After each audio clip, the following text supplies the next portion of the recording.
Thanks for joining me this week on the show. I am so happy to have you back with us on Happified. Today, it's just me in the studio, bringing to you some of my top tips. I know that you have a to-do list that just won't quit.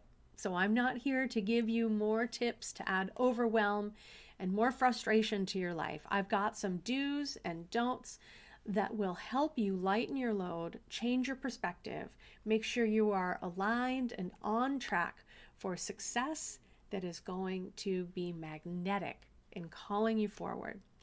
Thanks for joining me this week on the show. If this episode resonates with you, please do share it with a friend and let us know your takeaways. I'd love to hear from you. Thanks for joining us. It's time to flip the script on stress and learn how to thrive today and throughout your days. Join me for inspiration and interviews with folks who are shining their light in the world in the areas of positive mindset, health, and well-being. I'm your host, Susi Vine. Let's get happified. Welcome back. I am so happy to have you with me this week on the show, back to join you with a solo episode as I'm coming back online with Happified after my couple of months of my podcast sabbatical.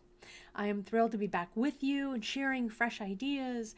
I hope that you have enjoyed my first Stress Buster Spotlight session. If you found that interesting, where I invite a guest onto the show, they get to join me and be a part of the conversation, bringing one key area of stress so that I can help them move the needle, to flip the script on stress, to find solutions so that they can feel better resourced, have better chance for recovery, have a fresh perspective, and find ways to feel more empowered to the stress that shows up in the course of life. So the Stress Buster Spotlight session is something that's very new and fun, and I hope that if you're interested in joining me on the show, you'll take a look at the show notes here. You'll have a link at happifiedlife.com. There is information there. You can click and learn more and apply to join me on Happified. I'm also having some terrific conversations, but today I am happy to be here with you one-on-one, talking about some do's and don'ts. I like to come back to some basics now and then. If you've joined me over time, you've heard me address a lot of different topics in regard to living with less stress, optimizing our health and well-being, enjoying vitality now so we can enjoy thriving health throughout our days. So today on the show, I am digging into some do's and don'ts, some basic concepts that I feel like if you hold on to these, it's going to lighten your load. It's going to help you be carrying less overall stress, so we have more capacity to meet what life is bound to serve up, and help you just navigate life a little more easily. These days, there's a lot coming in the news. There's a lot going on in leadership, not only here in the US, but around the world. And we can't solve all the world's problems, but we can handle things closer to home. And the more that we do, the more that we take action in the areas where we have the ability to make change, the more capable we are feeling, the more confident we feel that we can have an impact in the world. So starting with these simple lists here, I'll tackle the don'ts first, and then we'll wrap up with a more positive perspective. We'll come back around to what I do hope you will employ consistently. I know that you're going to be feeling lighter, you're going to be feeling more connected, you're going to feel less overwhelmed by stress and more able to have a positive impact in your life and in the life of others in your community. So let's dig in. Starting out with the things that I hope you will not be doing. I want you to take these don'ts as perspectives, as things you might have permission now to let go of, to release some of these don'ts, these things that you might be doing consciously or unconsciously in your life. The first thing that I hope you will release, that you will stop holding yourself to, is keeping up with the Joneses, or whatever it is we're viewing on social media. Remember that when we are looking around, when we are seeing others go through their lives, the things that we feel like they have, that they don't have to worry about, that we do, we are seeing things through a filter of perception. A lot of times this filter is courtesy of social media, and this social filter really helps all of us only share our best days, the highlights. Unless it's someone who's really making a point of being authentic, vulnerable, and transparent, recognize that what you're seeing on social media, what you are seeing in general, has been filtered to make it appropriate or worthy of social consumption in general, right? Just something that we feel comfortable letting people see. So we're not always getting the authentic glimpse, even if it is presented in that light. So I hope that this will give you permission to release any obligation you have, anything you're holding over yourself when you feel like other people are doing better than you are enjoying life more, taking more vacations, somehow having better quality time with their kids or their parents, the family at large, engaging in more social fun and friend groups. Release that perspective because you're not getting the whole story. And I think it's really important to recognize that there are big differences. The grass always does look greener on the other side of the fence, but there's science as to why it isn't really true. When we're looking at that grass from a distance, we see the face of it, the pretty side of the grass reflecting the sunshine, all that beautiful, vibrant green color.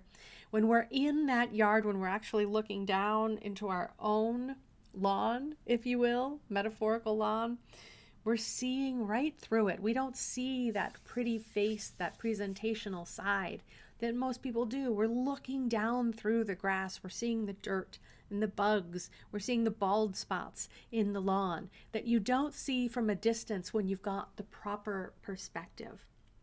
So perhaps that kind of analogy will help you understand why it's easy to believe that the grass is greener on the other side of the fence, but we don't have to take that perception as truth, and you don't have to hold it over yourself anymore. So time to let go of keeping up with the Joneses. The second item that I hope you will release any obligation to is making other people's priorities your own.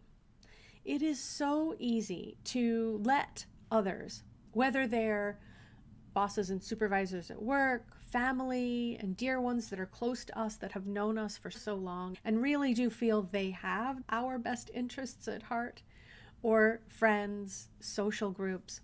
When others' priorities are imposed upon us, it's easy to lose track of our own goals, our own values, and unfortunately can be easy to find yourself working towards goals that belong to someone else.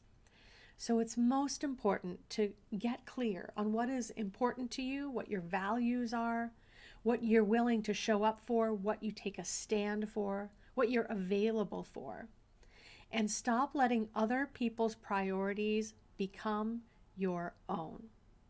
It's time to get back in touch with your aligned, authentic self and know what resonates as true for you.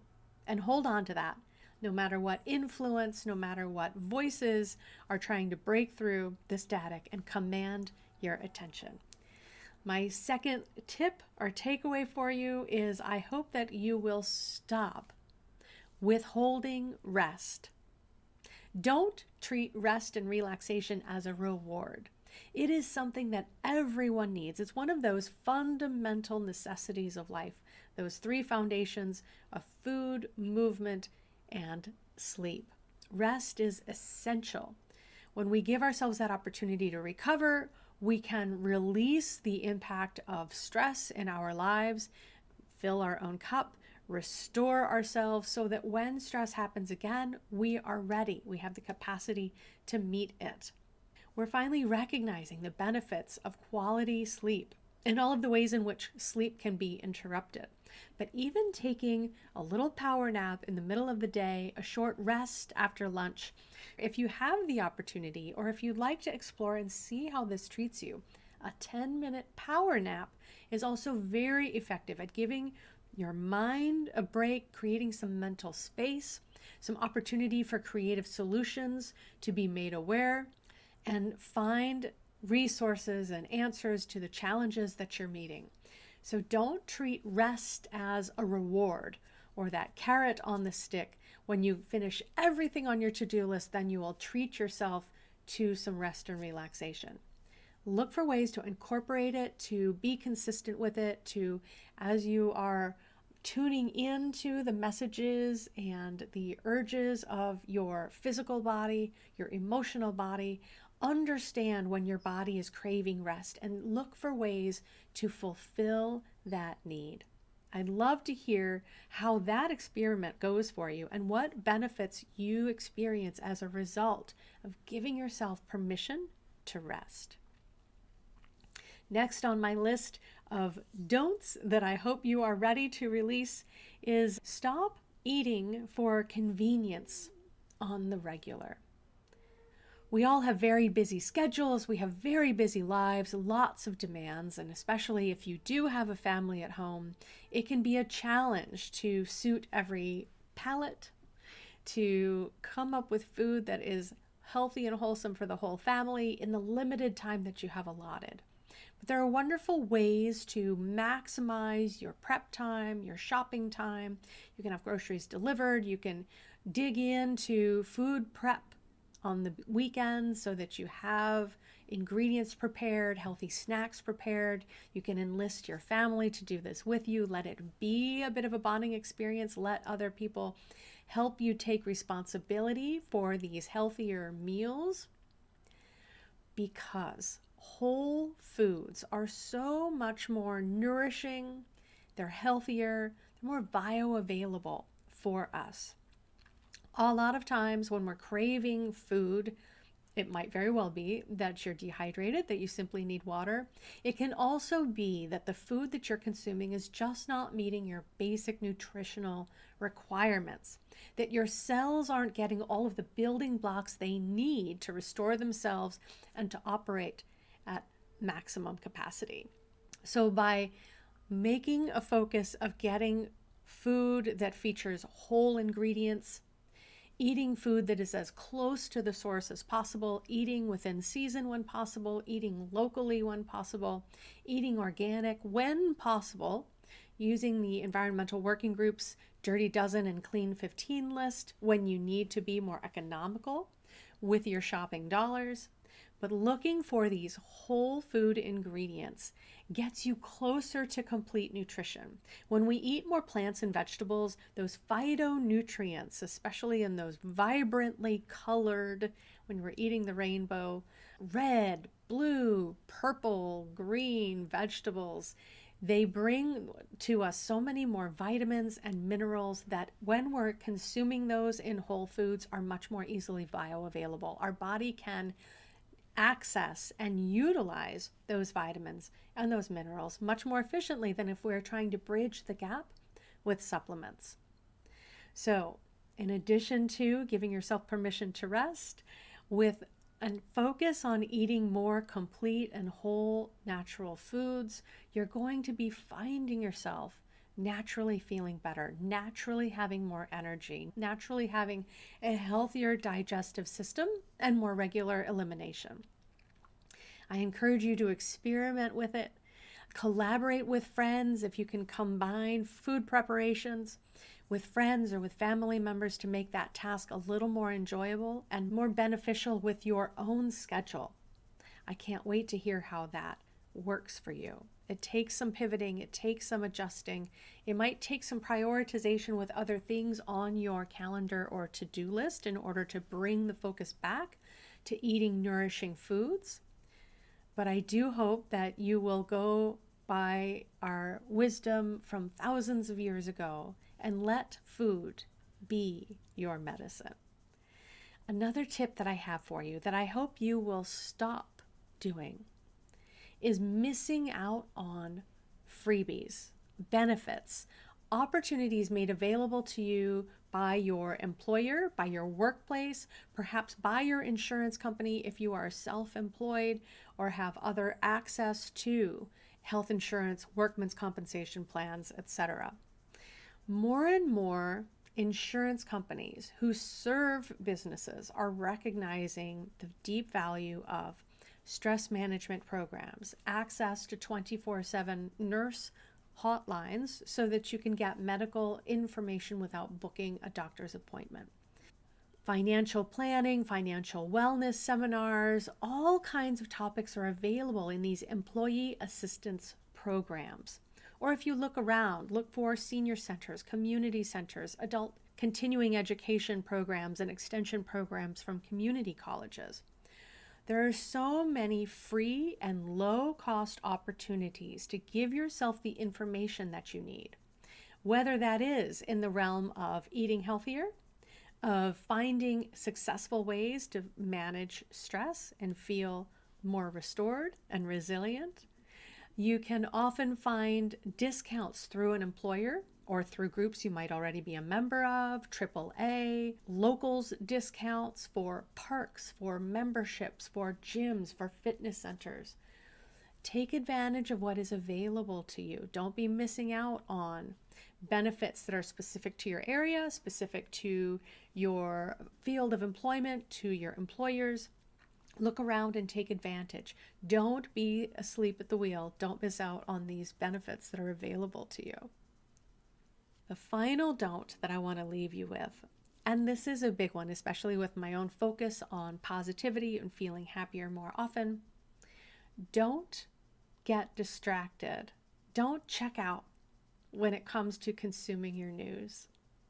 I do hope that you will develop more of a mindful relationship with the news that you consume. Pay attention to when you're watching or listening to the news. Is it earlier in the day or is it later in the day? Oftentimes the news comes on late in the day when we're trying to wind down after what has already been a stressful day. We get some of that negative news, those stories rolling around in our mind, and it could even interrupt your sleep as you're trying to relax and get your rest at the end of the day. However, also recognize that if you start your day with news of a negative nature, then that negative perspective can be carried with you, can influence the way you receive other information for up to 8 hours after that negative experience. And so, if you choose to get your news updates in the morning, I also encourage you to follow that with something positive. Often local news channels work a little bit harder to include features and stories of people doing good work in your community. There are news ventures and channels. I know on Instagram there's the Good News Girl who's posting a positive story every day. Finding news that switches your perspective, that brings you back to a positive state of mind and a positive viewpoint is very powerful at helping to reverse the impact of that negative priming that can come after watching or listening to news and current events. So look for ways to positively prime your brain after getting up to speed on the news that you feel like you need to track for the day. I also encourage you to acquire your news from a diverse set of sources. Sources where you feel like they have less vested interest in the news that is offered. It used to be that networks offered fairly impartial news, and I feel that is less and less the case. So look for ways that you can find news, international news, the BBC, Reuters, and AP Press. I like the 1440 Digest. It brings me a diverse kind of a list of news headlines into my email inbox in the morning so I can scan that. I can choose the stories that I want to get up to speed on. And I'm not only getting one perspective when it comes to current events. I'm also getting a broader perspective because I get some headlights from global news and I feel better informed about what is happening around the world with the amount of time, and that it is an unlimited amount of time, that I give the news every day. So that's a list of some of the don'ts, some of the things that I hope you will consider releasing, taking off of your to-do list, or just otherwise freeing up some of your time and energy. I encourage you to don't keep up with the Joneses, to don't make other people's priorities your own, to don't withhold rest and recovery and treat it like it's a reward that you have to deserve.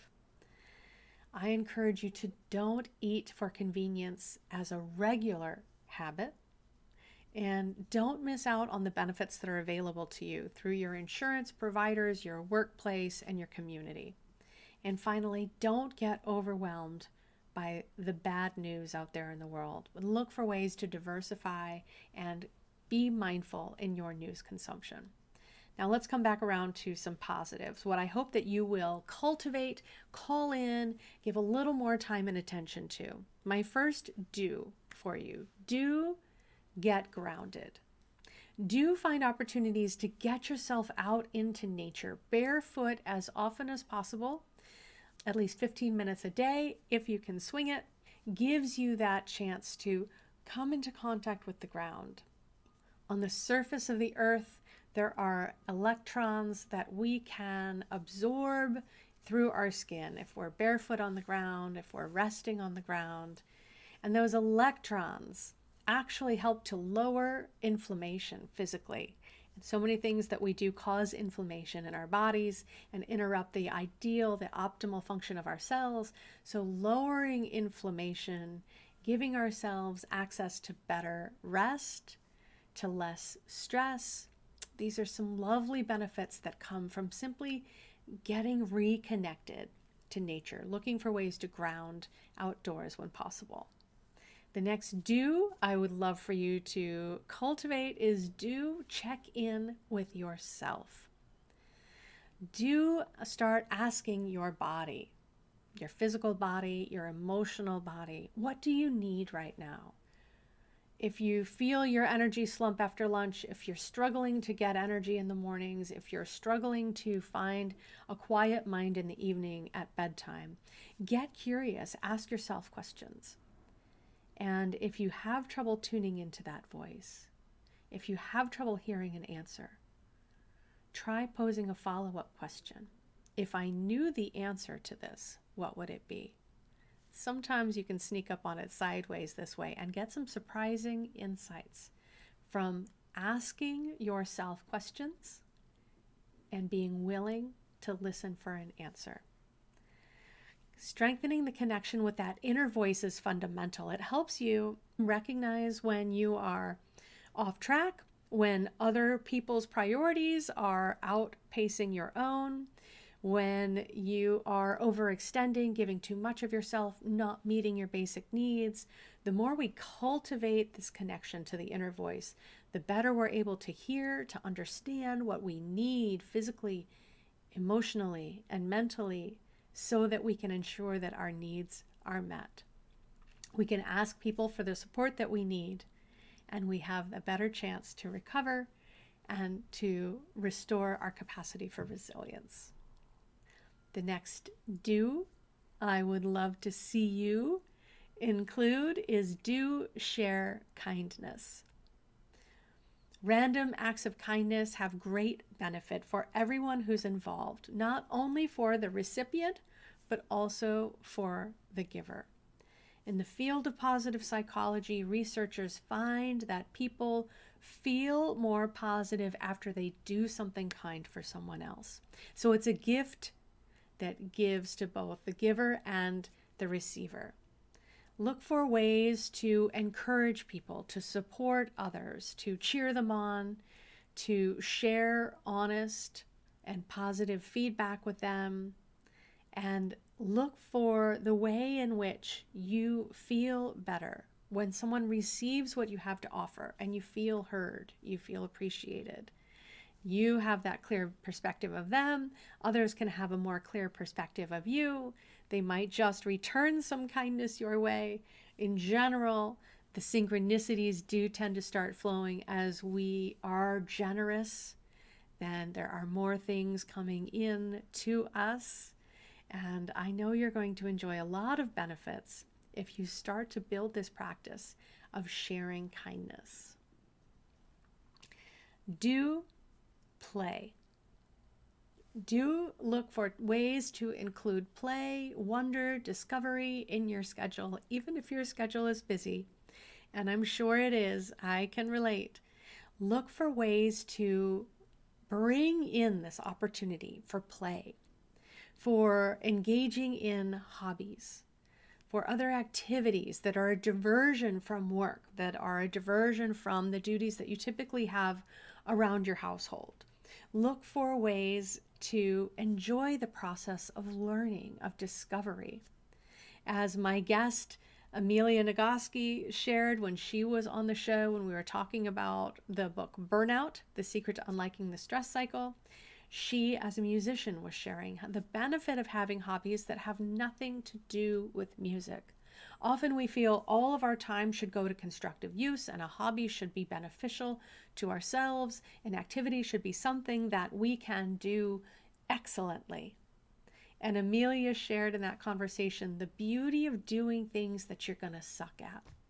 It takes the pressure off. It helps you be able to laugh at yourself. It helps you be able to take things a little less seriously. It also helps to create that space. As you're engaged in something, you're engrossed in the process. This is when those little solutions, those creative answers can come to you as you are a little bit distracted and otherwise engaged. So there are benefits to play, and I hope that you'll be willing to explore some of those for yourself. Do let us know. Share a comment. You can always share a comment on the Spotify episodes now, on the YouTube channel if you're catching your video, or right back on happifiedlife.com, where you'll find a page for this episode and join the conversation. The next do that I hope you will engage in is do know your boundaries and do maintain them. This is another one of those things where when we get busy with life, and especially if we have taken on priorities and goals that are more relevant to other people than ourselves, we can get off track. We can lose our perspective on where our boundaries are, on who is honoring those boundaries, and who is taking advantage of ourselves, of different situations, because it isn't only enough to identify where you have a boundary. The hours that you are willing to commit to work every day, even if you still might work at home and those boundaries can get a little mushy. The boundaries of when you're available to different family members, to different friends. The boundaries that help you maintain your space. As Prentice Temple said in a conversation with Brené Brown, a comment that has always stuck with me, boundaries are the point at which I can love both myself and you. So think about that. Boundaries help us love ourselves, and they help us love others, because we can lose the resistance, the friction, the frustration that we have when people unknowingly cross boundaries that we know we need to have honored. So I encourage you to find those little wayward boundaries, to shore them back up, and to be mindful of the ways in which you honor them and you remind others that your boundaries are there to be honored. One more to do that I hope you will take on. I hope you'll take up this challenge with me. I hope that you will count your blessings. The benefits of gratitude practices are being demonstrated in research, again in positive psychology, where they're looking at what helps positive people feel positive. And the gratitude practice is one of those core aspects. That's why I believe you hear every self-improvement guru, every millionaire morning routine includes counting gratitudes. Because what it helps us do is actually rewire our brains to put more emphasis, more importance on positive feelings, on the situations in which we recognize things are working out to our benefit, how grateful we are, how lucky we are, how blessed to have even the simple things: clean water, nourishing food, a comfortable bed to sleep in.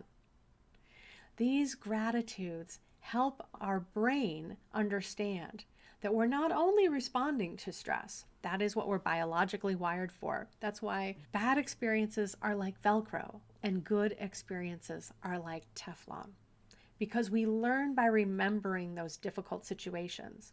However, now that we are evolving and we are choosing the frame of mind we want to cultivate, we can do practices like a daily gratitude practice that helps to train our brain to feel more positive more often. If you want to feel happier, consistently engaging daily in the gratitude practice for just 3 weeks has been proven to raise your positive affect, your positive perspective for as long as 6 weeks. So it helps your mood today and long into the future with this neuroplasticity that we have available to use to our advantage. Are there any do's and don'ts that you wish I had included on the list? Is there anything that I am missing here? Is there anything that I shared today that was a surprise to you? This might be some basic information, but as I have had people share with me in talks, as I've presented to groups, I might not be sharing new information. However, that doesn't mean that you're already doing everything that you know you could be doing to foster more positive feelings, to foster better health, resilience, and well-being physically, emotionally, and mentally. And that's what I'm passionate about. I'm here to bring information to you, to keep inspiring you to come back to the basics, to do what you know works for you. And until you know what works for you, until you can restore that inner voice and truly connect with your full body yes, as Diana Chapman says, with what is a big yes for you or a hell no, keep coming back. Join me in this work as we flip the script on stress. We don't have to be subject to the stress, the demands, the busyness of daily life. We can cultivate more peace simply in this moment where we are. Because this moment in the present is where we have the greatest power to create change. Never doubt that you are capable of creating change in your life and in the lives of others.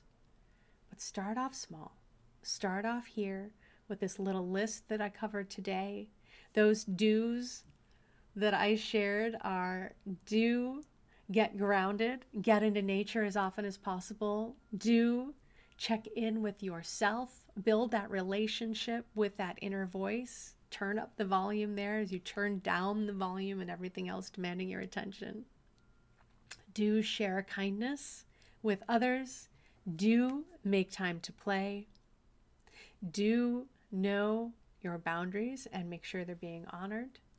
And do count your blessings. Leverage the power of positivity to recognize just how blessed you are. What you put your focus on grows. And so I encourage you to look to what you want to cultivate in your life. Let me know. Share a comment, send me a message. I'd love to hear from you. If there are questions that you want answers to, if you don't want to grab a seat with me on an episode in the Stress Buster Spotlight, which I would love to have you do. But if you send me a question, I will also address those. I'll collect some questions and we'll do some Q&A episodes too. I want Happified to be relevant, to be pertinent to where you are, what you're working through, to bring you information that helps you get perspective, that helps you catch a breath, that helps you have a little bit more lightness and levity as we move through everything that is happening around us. As we move into the fourth quarter of 2024, there's a lot of business yet to attend to this year, and it's time to start thinking about what we want to create in 2025. If this year has been as hectic for you as it has been for myself, I know we're going to feel better about moving forward when we have a clear vision of what we want to create. So join me in this journey. Thank you so much for joining me this week for the show, for coming back to Happified with me after a few months pause, for letting me know how I can make this your go-to show and bring you value every week. Thank you for your time and attention. It means the world to me. Until next time, take good care of yourself. Thanks for listening. You'll find all the resources we discussed today online at happifiedlife.com, along with links to subscribe to Happified on your favorite player and a handy search tool so you can search all of our previous episodes. Help us grow by leaving a quick review and share this episode with a friend. Until next time, keep on shining.